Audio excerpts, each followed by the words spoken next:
The legal status of the Universal Declaration of Human Rights. Universal Declaration of Human Rights is one of the very important event in the history of human rights in international law. It is a pathfinding instrument to provide generally acceptable category of man's inalienable rights and has had a remarkable influence on the further development of both at international and national level. As I told that the constitution commenced after the enactment of Universal Declaration of Human Rights was much influenced by the provisions of Universal Declaration of Human Rights.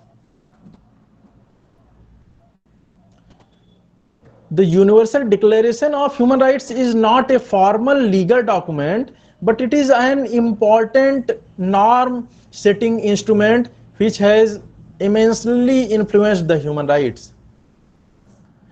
So it is very clear that the Human Rights Commission did not find full favor for adopting international covenant or international conventions which would have been legally binding on the state parties to it.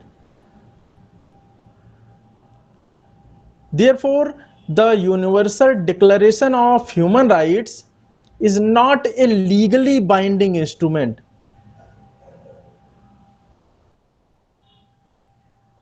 In a debate on the UDHR, United States delegate Mr. Roosevelt stated that the declaration was not a treaty or international agreement and did not impose legal obligation.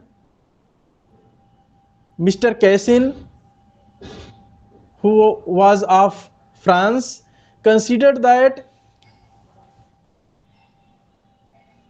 Universal Declaration of Human Rights a wide moral scope.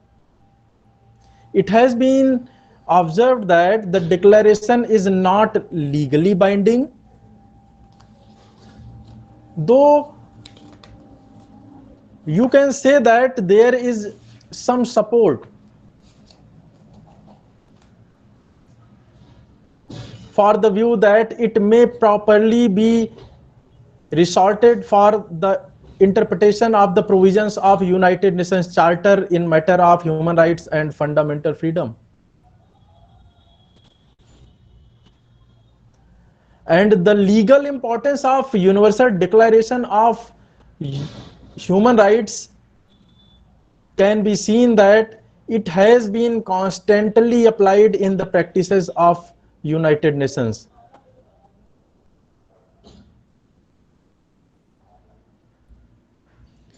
The General Assembly of United Nations adopted a resolution on Russian wife case in 1949, where Article 13 and 16 of Universal Declaration of Human Rights was cited. And it was again cited in the case of apartheid policies question of South Africa in 1953.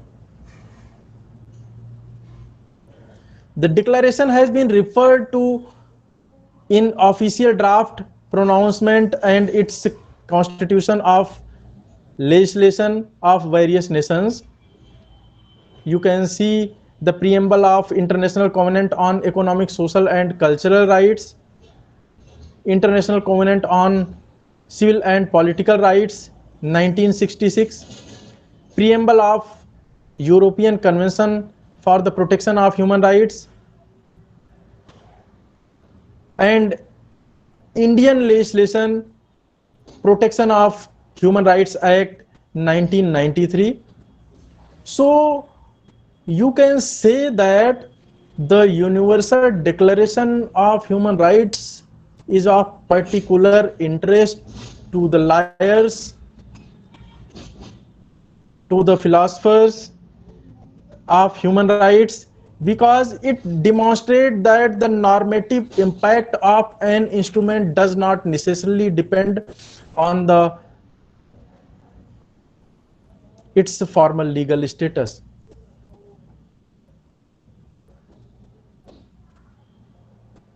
And one of the most significant contribution of Universal Declaration of Human Rights can be seen that it provided an outline for the protection of human rights at international level.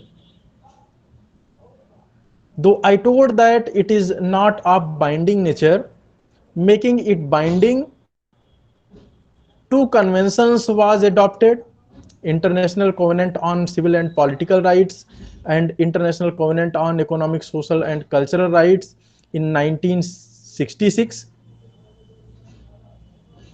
which is binding upon the signatory members. And one of the most important significance of Universal Declaration of Human Rights can be seen in the